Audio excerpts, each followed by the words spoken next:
ابن ذوالجوشن، میں فی الحال پیچھے ہٹنے کے حق میں ہوں۔ میرے مولا حسین نے قصد نماز کیا ہے، مصلحت سمجھ کر فی الحال وقتی طور پر جنگ روک دیتے ہیں۔ میں بھی اپنی نماز پڑھ لوں گا اور تم بھی کچھ سانس لے لو۔ ابن قین، جب دوبارہ میدان میں آؤ گے تو میں خود تمہارا گلا کاٹوں گا، موٹی گردن کو توڑ دوں گا۔ کاش ایک بار مردانگی دکھا کر اپنی بات کی لاج رکھ لو۔ میں نماز کے بعد تم سے لڑنے کے لیے میدان میں آؤں گا۔ وعدہ خلافی کرو گے تو کتے سے بدتر ہوگی۔ زہر نے نیزوں تلواروں کے حصار کو توڑ دیا اور کسی پروانی کی طرح نماز عشق ادا کرنے آ گیا۔ گویا اس دن زہیر کا مقدر اتنا حسین تھا کہ اپنی آخری نماز عالم ملکوت میں رسالت مآب کے پیچھے پڑے۔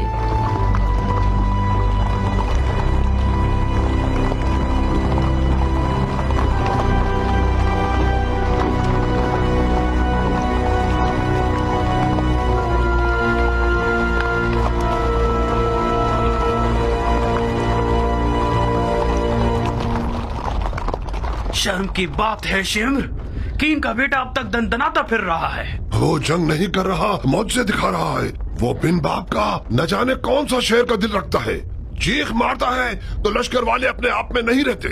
کین کا بیٹا تو حسین کی چھوٹی انگلی ہے۔ ہاشمی جوانوں کا کیا کرو گے جو حسین کے خطرناک بازو ہیں؟ عباس آ جائے تو کیا کرو گے؟ یقیناً عباس میدان میں آ جائے تو سب کے سب اسے دیکھ کر ہی مر جاؤ گے۔ کوئی بعید نہیں، عباس ابن علی کا سامنا کرنے کے لیے شیر کا جگر چاہیے۔ یہ ایک پر ایک کی جنگ بہت ہو گئی، جنگ کو تمام کرو۔ میں کہتا ہوں پورے لشکر کے ساتھ خیموں پہ حملہ کر کے حسین کے شک کو مٹا دو۔ فی الحال حسین نے نماز کا ارادہ کیا ہے، وہ چاہتے ہیں کہ ہم جنگ روک دیں تاکہ وہ نماز ادا کر لیں۔ پڑھنے دو شمر، پڑھنے دو، بعد نماز کے اس کا کام تمام کر دو۔ کیا واقعی آپ حسین کو نماز پڑھنے دینا چاہتے ہیں؟ نماز ایک شرعی فریضہ ہے بیٹے، ہم ایک واجب فریضے کی ادائیگی میں ممانعت نہیں کر سکتے۔ تو پھر آپ جنگ ہار چکے ہیں۔ کیسے؟ یہ لوگ حسین کو مارنے آئے ہیں کیونکہ یہ لوگ سمجھتے ہیں کہ حسین دین سے خارج ہو چکے ہیں۔ جب یہ لوگ دیکھیں گے کہ حسین نے نماز پڑھنے کے لیے جنگ روکی ہے تو سمجھ جائیں گے کہ انہیں دھوکہ دیا گیا ہے۔ کیا پختہ رائے ہے؟ کیا ایسا نہیں ہے شمر؟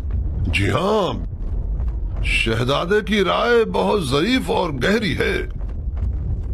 بعید نہیں کہ حسین اس کام سے سوئے ہوئے کوفیوں کو بیدار کرنا چاہتے ہوں۔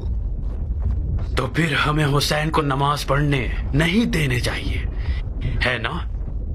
کیا عرض کروں، آپ امیر ہیں اور ہم سپاہی۔ نہیں شمر نہیں، انہیں نماز مت پڑھنے دو۔